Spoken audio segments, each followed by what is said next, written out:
네, 우리 오늘 함께 보실 말씀은 신약성경 빌립보서 4장 10절부터 13절 있는 말씀입니다. 제가 꺼낸 성경으로 신약 322면 빌립보서 4장 10절부터 13절까지 있는 말씀입니다. 우리 함께 한 목소리를 읽겠습니다. 내가 주 안에서 크게 기뻐함은 너희가 나를 생각하던 것이 이제 다시 싹이 나미니 너희가 또한 이를 위하여 생각은 하였으나 기회가 없었느니라. 내가 궁핍함으로 말하는 것이 아니니라. 어떠한 형편에든지 나는 자족하기를 배웠노니 나는 비천에 처할 줄도 알고 풍부에 처할 줄도 알아. 모든 일 곧 배부름과 배고픔과 풍부와 궁핍에도 처할 줄 아는 일체의 비결을 배웠노라. 내게 능력 주시는 자 안에서 내가 모든 것을 아멘. 우리 전우좌우로 함께 얼굴 보시면서 인사하겠습니다. 한 줄 동안도 수고 많았습니다. 한 줄 동안도 수고 많았습니다. 네.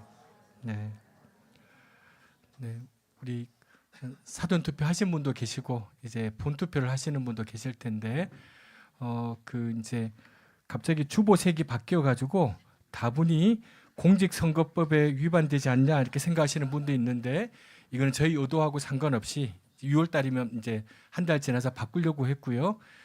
제 넥타이 색깔이나 양복이나 오늘 갖고 오다 보니까 또 손수건을 이걸 들고 왔어요.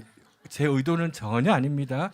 그러니까 뭐 이게 또 나중에 저 신고하고 저 의도적이다 이렇게 신고할까봐 마음 같아서는 확 그냥 하고 싶은데 신고할까봐 조심조심 하고 있습니다. 이제 저도 이제 이렇게 그 유튜브 방송에 이제 그 노리는 사람들이 있거든요. 그래가지고 제가 아주 조심하고 있습니다. 그래서 여러분들도 조심하시고 각별히 그러나 우리 이제 투표일이 얼마 남지 않았는데 투표 안 하신 분들은 사전 투표 안 하신 분들은 꼭 본 투표를 하시면 좋겠습니다.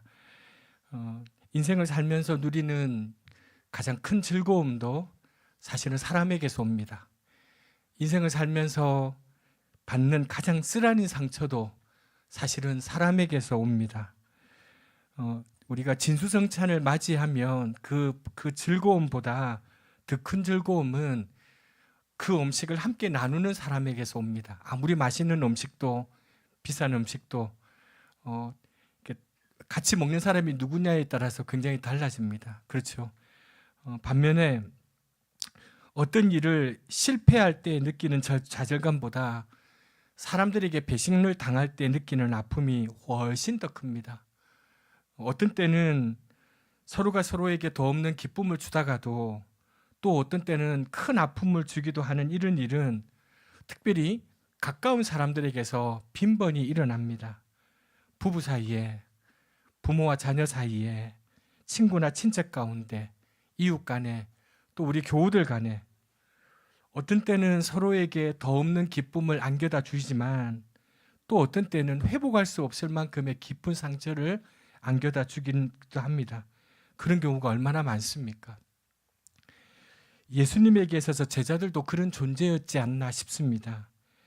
갈릴리에서 예루살렘을 향한 여정에 함께했던 예수님의 제자들은 때로는 예수님께는 더 없는 위로였어요. 기쁨이었어요. 그런데 또 때로는 예수님께는 이 제자들은 더 없는 상처를 주기도 하는 존재들이었습니다.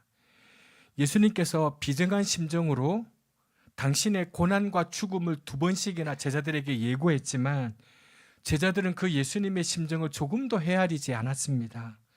오히려 그들의 관심은 이제 예수님께서 예루살렘을 접수하신 다음에 다윗 시대의 회복을 하게 되면 그 영광을 회복하시면 그들에게 돌아올 몫이 얼마나 될지에 관심을 가졌습니다. 그래서 제자들이 자주 다투는 주제가 뭐였느냐면 누가 더 큰 자인가라는 주제였습니다. 그 다툼은 자신이 가장 큰 사람이 되고 싶어하는 욕망이 고스란히 드러난 것입니다. 마태복음 20장에 보면 예수님께서 3번째 제자들에게 당신의 고난과 죽음을 예고하신 직후에 제자들 중에 야고보와 요한의 어머니가 예수님을 따로 찾아왔습니다. 성경에 나오는 최초의 치맛바람, 최초의 청탁입니다. 이제 예수님께서 당신의 메시아 사역을 완성하시면 자기 아들들을 예수님의 그 중요한 두 자리 좌와 우에 써달라고 부탁하러 온 겁니다. 마가복음 10장에 보면 야고보와 요한이 직접 자기들 말로 하나는 주의 우편에 하나는 주님의 좌편에 앉게 해달라고 직접 말씀드렸다라고 되어 있습니다. 여러분이 예수님이라면 그 제자들이 그렇게 말을 했을 때 어떤 심정이었겠습니까? 3년이란 짧지 않은 시간들 동안 동고동락했는데 제자들은 여전히 타인으로 살아가고 있는 거예요. 한심하기 짝이 없고 답답하기 그지없는 심정이었지만 예수님은 그 상황에서도 실망하지 않고 제자들에게 이렇게 말씀하셨습니다. 함께 읽겠습니다. 너희 중에 누구든지 크고자 하는 자는 너희를 섬기는 자가 되고 누구든지 의뜸이 되고자 하는 자는 모든 사람의 진짜 큰 사람, 진짜 힘을 지닌 사람은 겸손히 자기를 낮추고 남을 섬기는 사람이라고 예수님이 가르쳐 주십니다.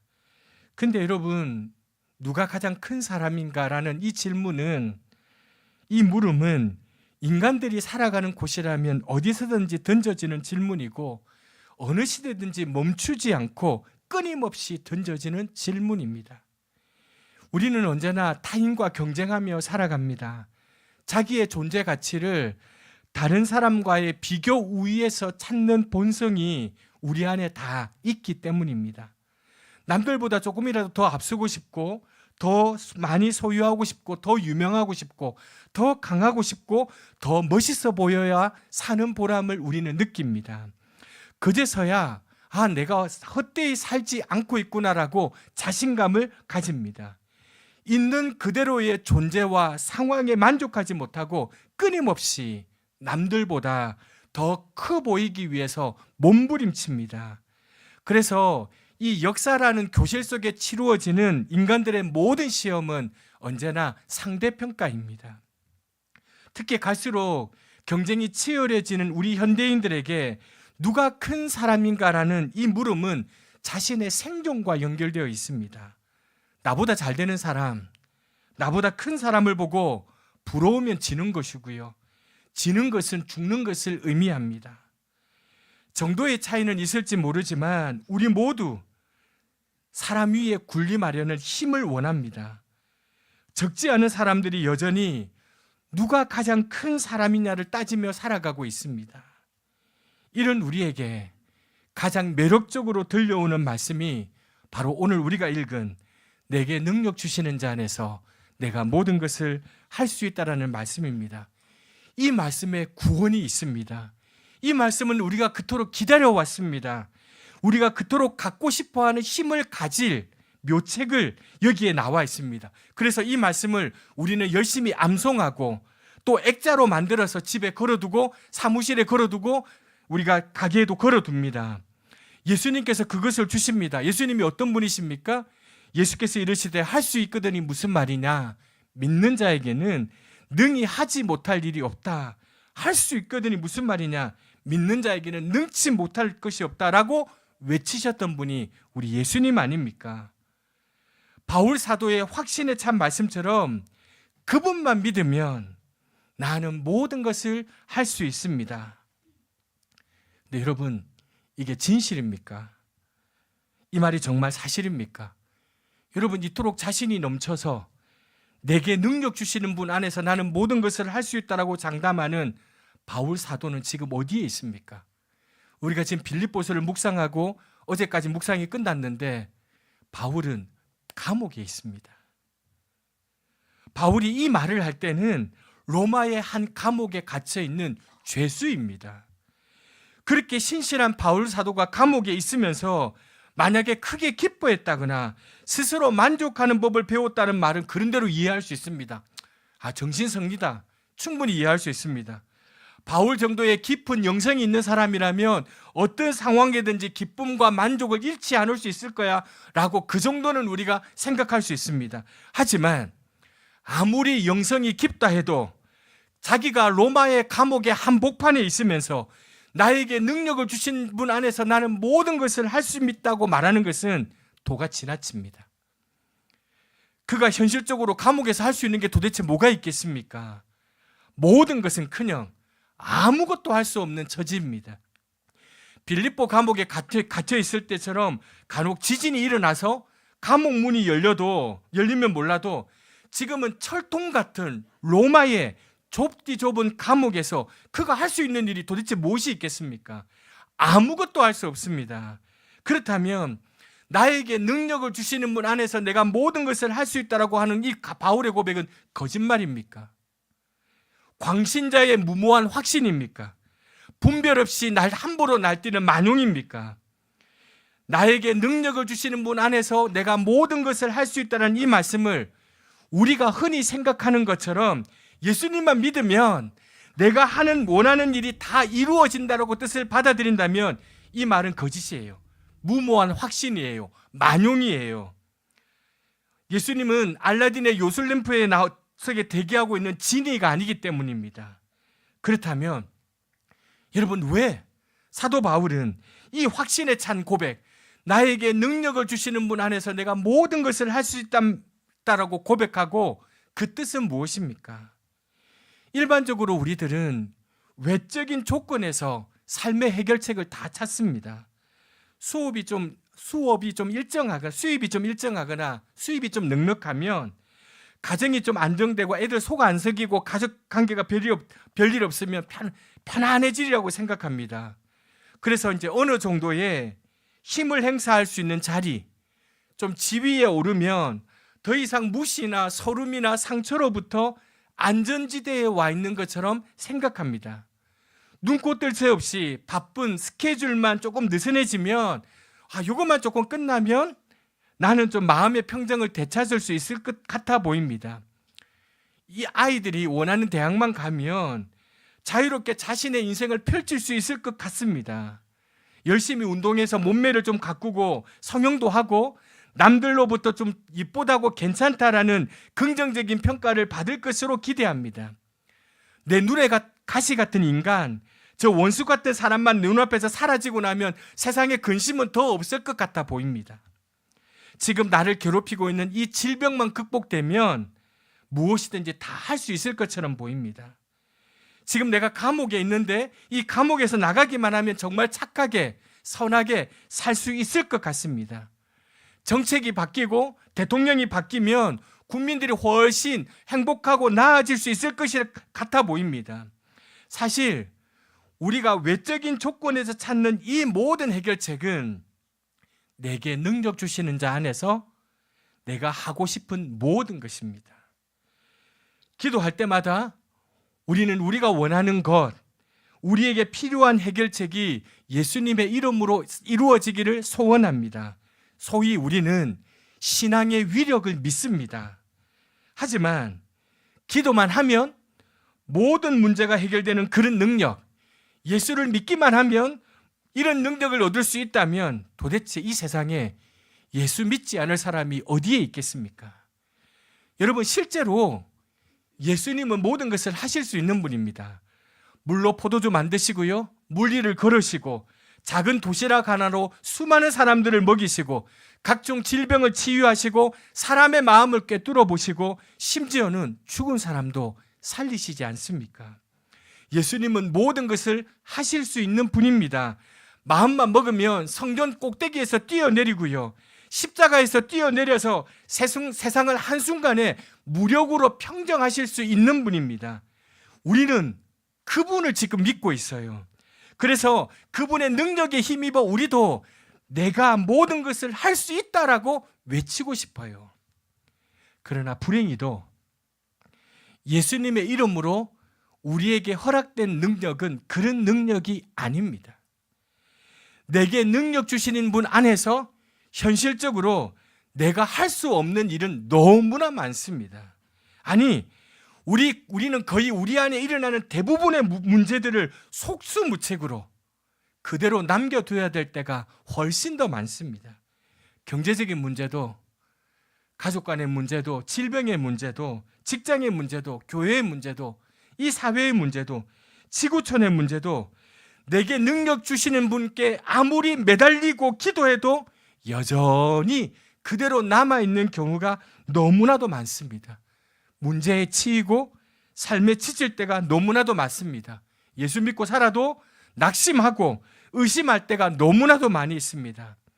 하지만 이런 무력한 우리에게 주님이 한 가지 능력을 주십니다. 그 능력은 받아들이는 능력입니다. 나에게 능력 주시는 분 안에서 나는 모든 것을 받아들일 수 있습니다.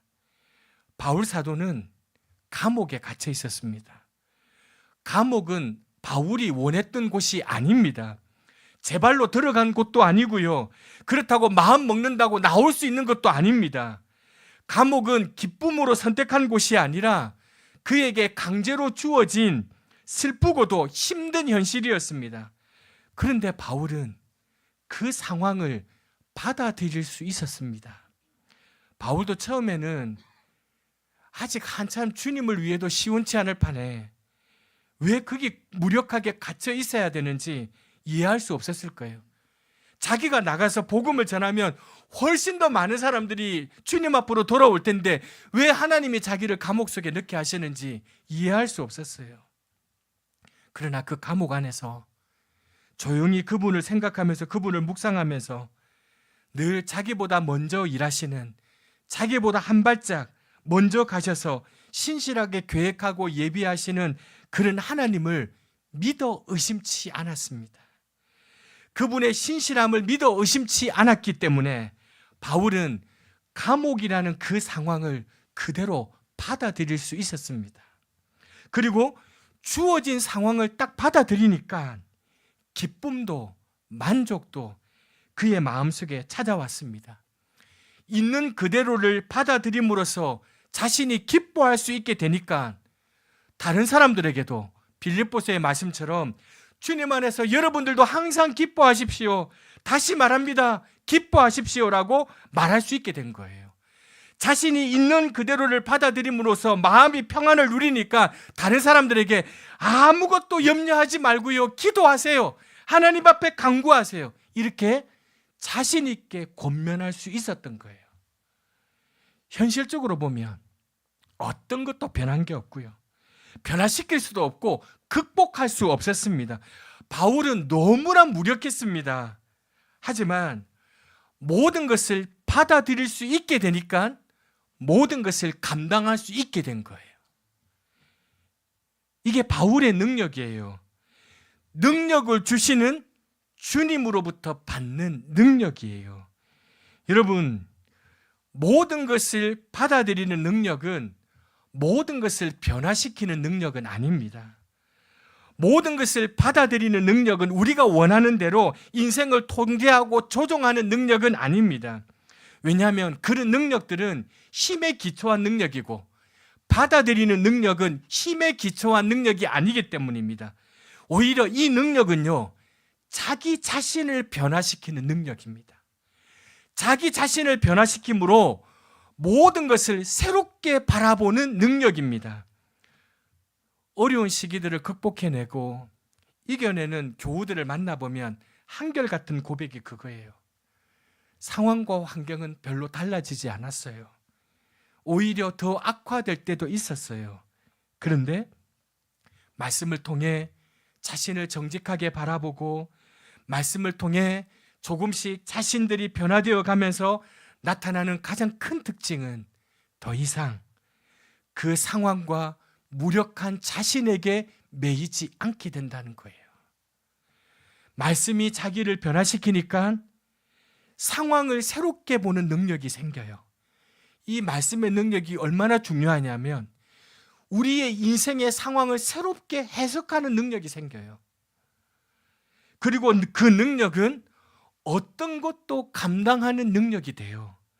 능히 감당하기 때문에 능히 극복하는 능력이 돼요. 여러분, 성경을 잘 보세요. 예수님의 능력은요, 모든 것을 자신의 뜻대로 변화시키는 힘이 아니었어요. 어디에도 예수님의 힘은요, 자기 뜻대로 세상을 변화시키는 힘이 아니었어요. 오히려 여러분, 예수님의 힘은요, 묵묵히 모든 상황을 받아들일 수 있는 능력, 그래서 예수님의 능력을 무력함의 능력이라고 얘기해요. 이건 여러분, 인간의 논리로서는 설명할 수 없는 역설이에요. 그런데 이 역설 속에 진리가 담겨 있어요. 여러분, 십자가만큼 역설이 어디 있어요? 큰 역설이 어디? 십자가는 뭐예요? 죽는데 사는 거예요. 죽는데 영원히 사는 거예요. 죽음으로써 사는 게 이해되지 않는 역설이지만 그건 실현되는 진리예요. 이게 십자가예요. 이해되지 않는 역설이지만 실현되는 진리, 이게 십자가예요. 여러분, 주님이 말씀하신 것 같이 낮아지는데 높아지고요, 섬기는데 섬김을 받고요, 약해지는데 강해지는 거예요. 이 모든 것들이요, 무력함의 능력이에요. 예수님께서 갈릴리에서 예루살렘까지 스스로 걸어가셨어요. 예수님은 처음엔요, 능동적인 삶을 사셨어요. 철저하게. 그런데요, 예루살렘에서의 마지막 삶은요, 철저하게 수동적인 삶이었어요. 가룟 유다의 손에 의해서 대제사장에게 넘겨져요. 이 말씀처럼 가룟 유다가 예수님의 넘겨줄 기회를 찾고 있지 않아요. 넘겨줘요. 넘겨주고 어떻게 해요? 끌려가세요. 그리고 예수님은 결국 어때요? 십자가에 못 박히세요. 수동적이고 약하고 무력하기 짝이 없는 생의 마지막을 사셨어요. 그래서 여러분, 예수님을 믿기가 너무 어려워요. 그 역사만 알면. 저렇게 무기력하게 죽는데, 끌려가고 넘겨지고 죽는데 그분을 어떻게 구세주로 믿냐는 거예요. 더군다나 예수님의 그 돌무덤은요, 무력함의 상징이에요. 그런데 그 돌무덤에서 인류의 새 역사, 인류를 변화시키는 역사, 부활의 역사가 시작된 거예요. 예수님께서 그렇게 수동적이고 연약하고 무력하게 생을 마감하신 까닭은 그분에게 주어진 모든 것을 받아들이셨기 때문이에요. 겟세마네 동산에서 예수님이 결심하지 않아요. 3번이나 걸쳐 기도해요. 근데 그 기도의 마지막은 뭡니까? 그러나 내 뜻대로 마시고 아버지의 뜻대로 되기를 원합니다. 아버지의 뜻대로 되시라는 말은요, 모든 것을 받아들이겠다는 기도예요.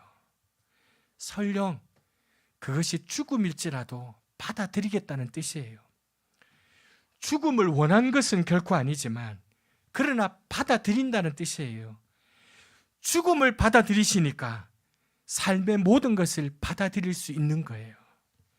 예수님은 모든 것을 받아들이심으로 요한복음의 이 말씀처럼 모든 것을 이루셨어요. 같이 한번 읽어보실까요? 예수께서 다 이루었다 하시고 모든 것을 받아들이심으로 모든 것을 이루셨어요. 받아들임의 영성, 약함의 영성, 무력함의 영성. 여러분, 사실은 기독교의 영성은 이 영성이에요. 기독교의 영성은 강함의 영성이 아니에요. 기독교의 영성은요, 받아들임의 영성, 약함의 영성, 무력함의 영성이에요. 근데 이 영성은요, 현실 도피주의나 패배주의가 아니에요. 비겁하게 현실을 비껴가는 것도 아니고요, 주어진 팔자대로 살자라는 운명론도 아니에요. 그것은 예수님을 본받아서 그분이 실현하신 역설의 진리로 나도 살아가겠다는 거예요. 모든 것을 하나님의 뜻에 맡기면서 모든 것을 받아들이는 사람은요, 결국은 모든 것을 감당할 수 있습니다. 어떤 상황이 닥쳐와도 그 상황을 받아들일 수 있습니다. 아무리 힘겹고 아무리 이해 못할 상황이라도 예수님께서 우리에게 능력을 주시면요, 넉넉히 받아들일 수 있습니다. 받아들이니까 어떻게 하냐면요, 그 다음에 인내할 수 있습니다. 인내할 수 있으니까 그 다음엔요, 감당할 수 있어요. 감당할 수 있으니까 그 다음에 어떻게 되는지 아세요? 감사할 수 있어요. 이야, 어떻게 저 상황에서도 감사할 수 있을까? 받아들였기 때문에, 인내했기 때문에, 감당했기 때문에 감사할 수 있어요. 아무리 이해 못할 사람, 용서 못할 사람이라도요, 예수님께서 능력을 주시면요, 우리는 넉넉히 그 사람을 받아들일 수 있습니다. 받아들일 수 있으니 용서하게 됩니다. 용서할 수 있으니 그와 화해할 수 있습니다. 화해할 수 있으니 그 다음에 사랑할 수 있습니다. 사실은 여러분, 얼마나 엄청난 능력입니까? 근데 사실은 여러분, 이 능력은 우리가 원하는 능력은 아닙니다. 우리가 갖고 싶어 하는 능력은 아닙니다. 저도 별로 안 갖고 싶어요. 그러나 우리가 이 땅을 살면서 우리에게 반드시 필요한 능력이에요. 이 능력이요, 우리를 정말로 부유하게 만들고요, 이 능력이 정말로 우리를 아름답게 만들고요, 우리를 근사하게 만들어요. 예수님께서는 절대 우리의 욕심을 채워주지 않으십니다. 오히려 그 욕심을 비워주십니다. 욕심의 기초에서 모든 것을 할 수 있도록 만들어 주시지 않습니다. 오히려 욕심을 비워낸 그 자리에 모든 것을 받아들이도록 해주심으로 인해서 어떤 일이든지, 어떤 상황이든지, 어떤 사람이든지 감당할 수 있는 능력을 주십니다. 나에게 능력을 주시는 분 안에서 나는 모든 것을 받아들일 수 있습니다. 이번에 새한글 성경에는 번역이 잘 되어 있어요. 이렇게 되어 있어요. 나에게 능력을 주시는 분 안에서 나는 어떤 상황에도 대처할 수 있습니다. 그리하여 어떤 일을 당하든지 인내하고 감사할 수 있고, 누구를 만나든지 감당할 수 있으니 그 사람과 함께 할 수 있습니다. 마음의 평정도, 삶의 평화도 사실은 여기에서부터 시작됩니다. 이게 참다운 능력입니다. 이게 여러분, 우리에게 꼭 필요한 능력입니다. 사도 바울이 빌립보서를 끝내면서 빌립보 교인들에게, 그리고 그 빌립보서를 보는 우리에게 요청하는 능력, 자신이 가졌던 이 능력, 모든 것을 받아들이는 능력, 모든 상황에서도 대처할 수 있는 능력, 약함으로 강함을 이기는 그 능력, 그 능력을 우리가 가지기를 원합니다.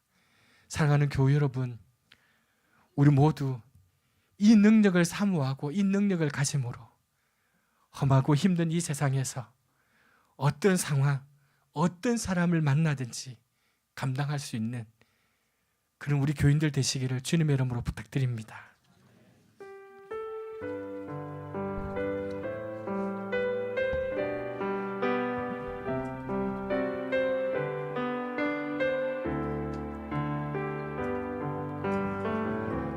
여기에 모인 우리 주의 은총 받은 자여라. 주께서 이 자리에 함께 계심을 아노라. 언제나 주님만을 찬양하며 따라가리니 시험을 당할 때도 함께 계심을 믿노라. 이 믿음 더욱 굳세라. 주가 지켜주신다.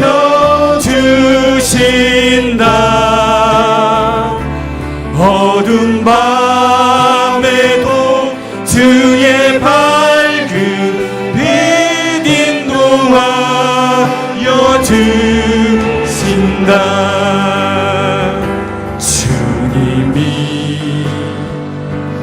뜻하시니 헤아리기 어렵더라도 언제나 줄 듯 안에 내가 말씀을 하노라. 사랑의 말씀들이 나를 더욱 새롭게 하니 때로는 넘어져도 새 웃음 이를 믿노라. 이 믿음 더욱 굳세어 주가 지켜주신다. 어두운 밤에도 주의 밝은 빛 인도하여. 우리 이전 한 번 더 하겠습니다. 주님이 뜻하신 일, 주님이 뜻하신 일, 어떤 상황, 어떤 사람, 어떤 어려움 가운데도 우리가 주님 안에 있음을 언제나 주 뜻 안에 내가 있음을 아노라. 사랑의 말씀들이 나를 더욱 새롭게 하니 때로는 넘어져도 그렇습니다. 모든 것을 감당할 수 있습니다. 제 무슨 일을 믿노라. 아멘. 우리 모두 이 믿음을 바라고 이 믿음 더욱 굳세라. 주가 지켜주신다. 어두운 밤에도 주의 밝은 빛 인도. 우리 한 번 더 하나님을 바라보시면서 이 믿음 더욱 굳세라. 이 믿음 더욱 굳세라. 주가 지켜주신다. 어두운 밤에도 주의 밝은 빛 인도하여 주신다.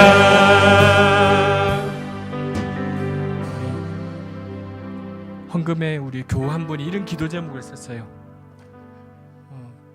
지금 남편은 직장을 구하고 있고 이런 어려움이 있지만 하나님, 저는 일할 수 있어서 감사해요.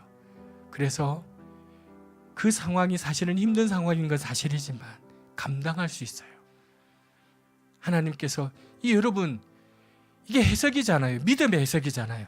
아, 남편이 직장이 잃어서 우리는 다 힘들어요. 어려워요. 절망할 수 있잖아요. 그런데 해석을 달리하는 거예요. 하나님, 나는 일할 수 있어서 감사해요. 그래서 그 일할 수 있는, 내가 일하는 동안 남편이 천천히 구직하고 때로는 기다릴 수 있어서 감사해요. 이 일뿐만 아니에요. 믿음은 해석이에요. 어떻게 해석하느냐에 따라요. 지금 절망적이에요. 어려워요. 막혀 있어요. 그러나 해석하는 거예요. 말씀을 가지고 해석해내는 거예요. 하나님, 이거 받아들일 수 있어요. 받아들이니까요, 감당할 수 있는 거예요. 감당하고 보니까 이거 감사한 일이에요. 이거 감사한 일이에요. 여러분, 하나님이 저에게, 여러분에게 이 능력을 주셨으면 좋겠어요. 내게 능력 주시는 자 안에서 내가 모든 것을 받아들일 수 있습니다. 모든 상황에 대처할 수 있습니다. 이 능력보다 귀한 능력이 어디 있어요? 여러분, 이 능력보다 더 귀한 능력이 어디 있어요? 부디 우리 모두 이 능력을 사모하십시다. 하나님, 내게 능력 주시는 자 안에서 나는 모든 것을 할 수 있습니다. 모든 것을 감당할 수 있습니다. 모든 것을 받아들일 수 있습니다. 오늘 우리 주신 말씀 생각하면서 함께 기도하겠습니다.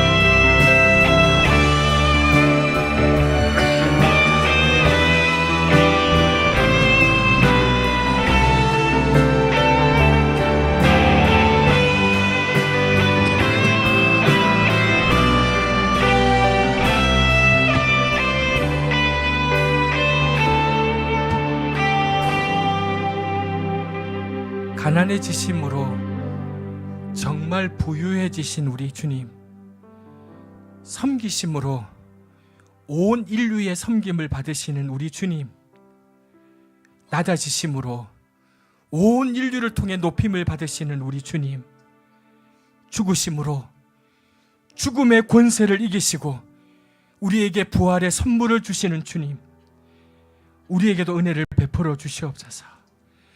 그 주님의 능력을 힘입어 우리도 모든 것을 받아들이게 하여 주옵소서. 좀 힘겨운 일은 힘겨운 대로, 쉽지 않은 사람은 그냥 그 모습 그대로 받아들일 수 있게 해주시옵소서. 받아들임으로 극복하게 해주시옵소서. 극복함으로 행복하게 해주시옵소서. 때로는 감당할 수 없는 상황, 때로는 이해할 수 없는 그 상황에서도 내가 주님 안에 있음을, 주님의 그 능력의 손이 우리를 붙들고 있음을, 우리 가정을 붙들고 있음을 잊지 않고 그 믿음 가지고 어두운 밤에도 주님의 그 밝은 빛을 바라보며 걸어가는 우리 성도들 될 수 있도록 주님 위로하시고 축복하여 주옵소서. 주님 주신 것에 감사하여 귀한 헌금을 드리는 손길을 기억하시고 위로해 주시고 필요한 부분들을 채워 주옵소서. 예수님의 이름으로 기도합니다. 아멘.